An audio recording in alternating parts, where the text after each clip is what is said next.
एक सिद्धांत हम सबको स्कूलों में सिखाया गया, इसको कहते हैं बिग बैंग थ्योरी।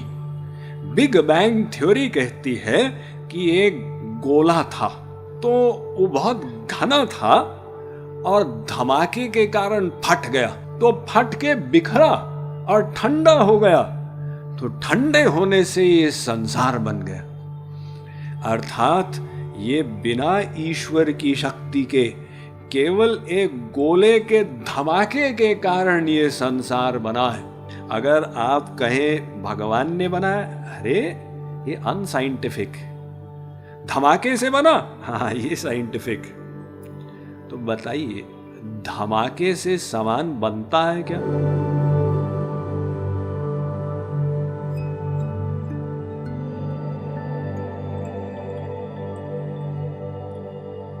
ये संसार कैसे बना, इसके बारे में मानव इतिहास में सर्वत्र सदा चर्चा हुई है, जैसे आज होती। जीसस क्राइस्ट ईसा मसीह से भी 500-600 साल पहले फिलॉसफर लोग हुए। एक थे थैलीस, ये इजिप्ट के थे। तो उन्होंने कहा ये सारा संसार जल से बना। प्रथम तत्व जल था। फिर एक ग्रीस मिस्र के हुए एनेक्सिमैंडर, उन्होंने कहा नहीं, जल नहीं, वायु आकाश नहीं, एक अन्य तत्व था सबसे पहले, उससे सृष्टि हुई। कौन सा तत्व ये मुझे पता नहीं, कोई अन्य तत्व था। अरे जब पता ही नहीं तो बखान क्या कर रहे हो? फिर एक हुए एनेक्सिमेनीज, उन्होंने कहा अन्य तत्व भी नहीं, जल भी नहीं, सृष्टि का पहला तत्व था वायु। एक हुए एनेक्सिगोरस, उन्होंने कहा पृथ्वी जल तेज वायु आकाश प्लस ईश्वर इच्छा, भगवान की इच्छा से संसार बना। एक हुए पारमेंडीज, उन्होंने कहा तुम्हारा प्रश्न संसार कैसे बना ये गलत है। क्यों गलत क्यों है? क्योंकि संसार बना ही नहीं, ये सदा बना बनाया है। लो इनकी सुनो। एक हुए पाइथागोरस, उन्होंने कहा ये जो अंक है ना 1 2 3, इनको उछालने से संसार बन गया। लेकिन एक सिद्धांत हम सबको स्कूलों में सिखाया गया, इसको कहते हैं big bang theory. Big bang theory कहती है कि एक गोला था, तो वो बहुत घना था और धमाके के कारण फट गया, तो फट के बिखरा और ठंडा हो गया, तो ठंडे होने से ये संसार बन गया। अर्थात ये बिना ईश्वर की शक्ति के केवल एक गोले के धमाके के कारण ये संसार बना है। अब ये प्रत्येक स्कूल में सिखाया जाता, साइंस में। अगर आप कहें भगवान ने बनाया, अरे ये अनसाइंटिफिक। धमाके से बना, हाँ ये साइंटिफिक। तो बताइए, धमाके से सामान बनता है क्या? अगर वो हाई कोर्ट आदि में टाइपराइटर पुराना अभी भी रहता है ना, तो पुराने लोग को पता है पहले वो टाइपराइटिंग मशीन में टाइपिंग होती थी।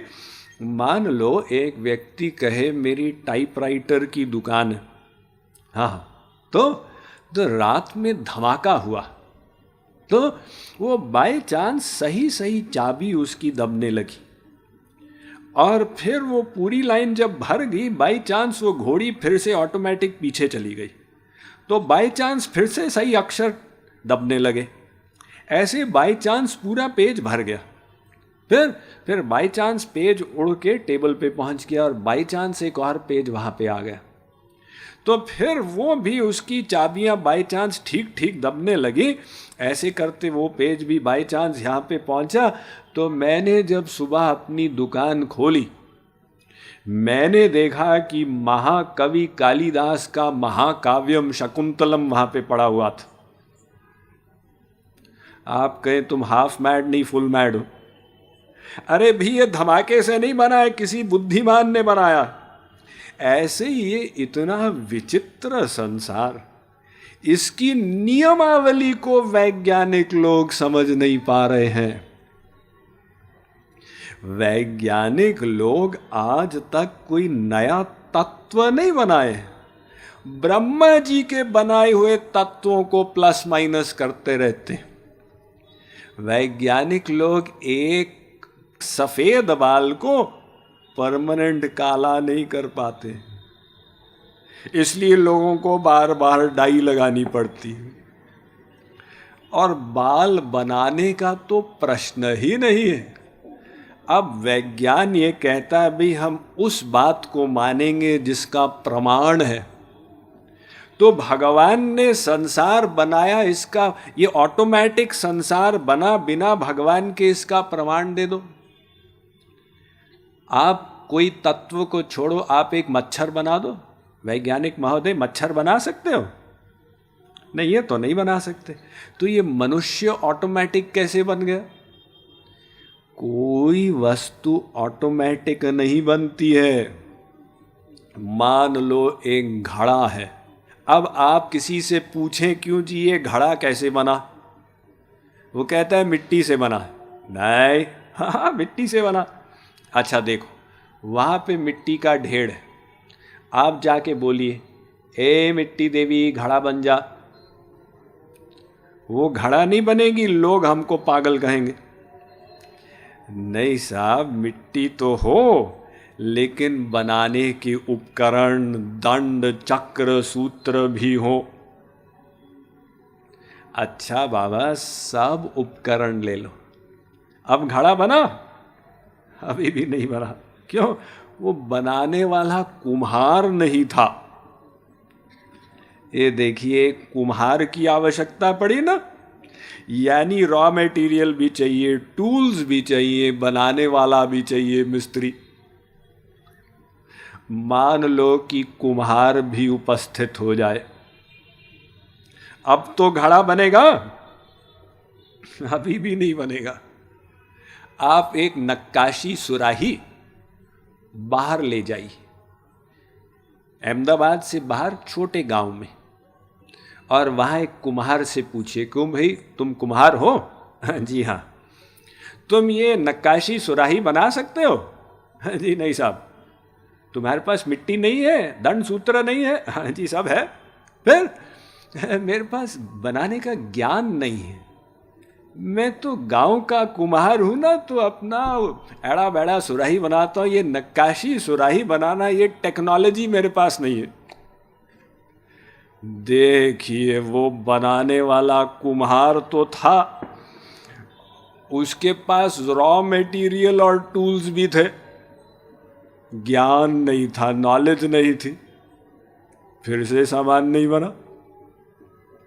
अब मान लो उसके पास नॉलेज होती तो सामान बन जाता? जरूरी नहीं है। गोविंद, खाना खाया? नहीं स्वामी जी। क्यों, भूख नहीं लगी थी? लगी तो थी। फिर खाना बनाना आता नहीं है? आता तो है। तो मैंने कहा कौन बनाए, आराम से सो जाओ, कल देखी जाएगी। देखिए, उसके पास नॉलेज भी थी और बर्तन भी थे, लेकिन इच्छा नहीं थी। बिना इच्छा के कैसे बनेगा? इच्छा भी तो एक चीज है। अब जो लोग कहते हैं ऑटोमेटिक बन गया, वे विचार करें ना। अब मान लो इच्छा है तो बन जाएगा? तो भी नहीं बनेगा। एक व्यक्ति न्यू जर्सी से इलाहाबाद गया कुंभ मेले में भाग लेने के लिए। अभी जनवरी का महीना है ना, ठंड लगती है लोगों को, तो दूसरा जो है वो कूद गया और ये अपना गामछा पहन के खड़ा है। आओ आओ कूदो। नहीं, क्या बात, स्नान नहीं करना? अरे स्नान करने तो आया हो न्यू जर्सी से, कूद जाओ ना, बड़ी ठंड लग रही है। उसकी इच्छा है, इच्छा होने के बाद संकल्प नहीं कर रहा।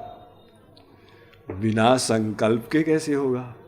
संकल्प के बाद चेष्टा हो, तब क्रिया हो, तब जाके काम बने।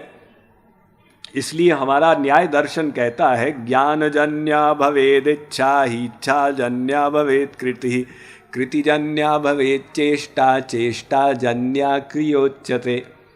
अरे भाई ये 6 शक्तियों का मिश्रण हो तब एक घड़ा बनता है, और वो घड़ा के बनाने में 6 शक्तियां चाहिए। सोचिए ये विशाल संसार आप जो कहते हैं ऑटोमेटिक बन गया, आपने सोचा है वैज्ञानिक महोदय कि ये संसार कितना बड़ा है? विज्ञान ही कहता है कि ये जो सूर्य है ना, हमारे सौर मंडल का मध्य केंद्र, ये एकमात्र सूर्य नहीं है, इसके समान इस आकाश गंगा में 100 बिलियन यानी 1 खरब सूर्य है। 1 खरब सूर्य एक आकाश गंगा में, और एक आकाश गंगा नहीं है, हमारे चतुर्मुखी ब्रह्मा जी के ब्रह्मांड में साइंस कहती है कि 1 बिलियन आकाश गंगा यानी 1 अरब आकाश गंगाएं। तो कितने सूर्य हो गए पूरे ब्रह्मांड में? 1 खरब गुणे 1 अरब, 10 to the power 20 इतने सूर्य हैं। ये विज्ञान के अनुसार आपको बता रहे हैं। हमारे पृथ्वी से निकटतम जो है लोक, ये है चंद्रलोक, 2,20,000 मील की दूरी पर है। लाइट को वहां से आने में 1.25 सेकंड लगता है, जबकि लाइट की रफ्तार है 1 सेकंड में 1,86,000 मील ऐसी भागती है। और ये जो सूर्य है ना, ये 9 करोड़ 30 लाख मील की दूरी पर है। लाइट को सूर्य से हमारे पृथ्वी पर आने में 8 मिनट 20 सेकंड लगते हैं। किंतु ऐसे ऐसे तारे हैं जिनकी लाइट को यहां पहुंचने में अरबों वर्ष लग जाते हैं। ऐसा ये संसार है विचित्र। और बताया ना, ये तो एक ब्रह्मांड, इसके समान अनंत ब्रह्मांड जिसकी हमको जानकारी ही नहीं है। इतना बड़ा संसार एक धमाके से बन गया, ये माननीय है क्या? और बन गया तो आप इसका प्रमाण दीजिए। इसके अतिरिक्त अब संसार को किसी ने बनाया, तो इसमें मनुष्य कैसे बना? ये मनुष्य कहां से आ गया? इसके लिए भी साइंस की थ्योरी। साइंस कहता है कि एक एमीबा नाम का कीड़ा था, एक कोशीय प्राणी। वो एमीबा विकसित हुआ और विकास करते करते करते करते बंदर बन गया। तो बंदर की पूंछ कम होती गई और फिर मनुष्य बन गया। यानी बंदर विकसित होके मनुष्य बना। इसको कहते हैं डार्विन्स थ्योरी ऑफ एवोल्यूशन। आप सब लोग स्कूल में पढ़े हैं ना? तो आप लोग से हम पूछें भाई कौन सी गोत्र के हो? स्वामी जी विश्वामित्र गोत्र, शांडिल्य गोत्र। डार्विन कहते हैं बिल्कुल गलत, तुम सब बंदर गोत्र के हो। एक अमेरिकन लड़के का एक गुजराती लड़की से प्रेम हो गया। उसने उसके पिताजी से प्रार्थना की, हम आपकी लड़की से विवाह करना चाहते हैं। पिताजी ने कहा बाकी तो सब ठीक है, लेकिन एक समस्या है, तुम बंदर गोत्र के हो और हम शांडिल्य गोत्र के हैं, मैच कैसे होगा? अर्थात तुम्हारी ये मान्यता है कि हम सब बंदरों से उत्पन्न हुए, और हमारी ये मान्यता है कि ये मनुष्य मनु की संतान है। तो डार्विन से ही पूछ लिया जाए कि डार्विन महोदय, आप कहते हैं कि वो विकास हुआ करते करते तो सृष्टि में आज हम देखते हैं कि एक बीज से पौधा उत्पन्न होता और पौधे से वृक्ष बनता। ऐसा आज देखते हैं ना, तो 10,000 साल पहले भी ऐसा ही क्रम था या कोई अलग क्रम था? हाँ, 10,000 साल पहले भी बीज से पौधा उत्पन्न होता था, पौधे से वृक्ष। तो एक बात बताइए, अगर क्रम वैसा ही है, जब प्राचीन काल में विकास हुआ, आज विकास क्यों नहीं हो रहा? आज क्यों नहीं देखते कि भाई वो तो बंदर थे जो अफ्रीका के जंगल में रहते थे, लेकिन वो विकसित होकर मनुष्य बनते जा रहे हैं? आपका विकासवाद रुक क्यों गया है? दूसरा पॉइंट, अगर ऐसा विकास हुआ तो बीच वाले प्राणी आए होंगे। डार्विन का कहना था कि साहब वो बंदर था ना, वो विकसित हुआ तो 99% बंदर 1% मनुष्य, 90% बंदर 10% मनुष्य, 75% बंदर 25% मनुष्य, विकसित होते होते हुआ। तो ये बीच वाले जो प्राणी आए, इनकी हड्डियां कहीं मिलनी चाहिए सृष्टि में। अगर हम पृथ्वी को खो दें तो उनकी हड्डियां मिलनी चाहिए। लेकिन जो फॉसिल रिकॉर्ड है हड्डियों का, जो खोज हुई है आज तक, ये डार्विन की थ्योरी के बिल्कुल विपरीत जाता।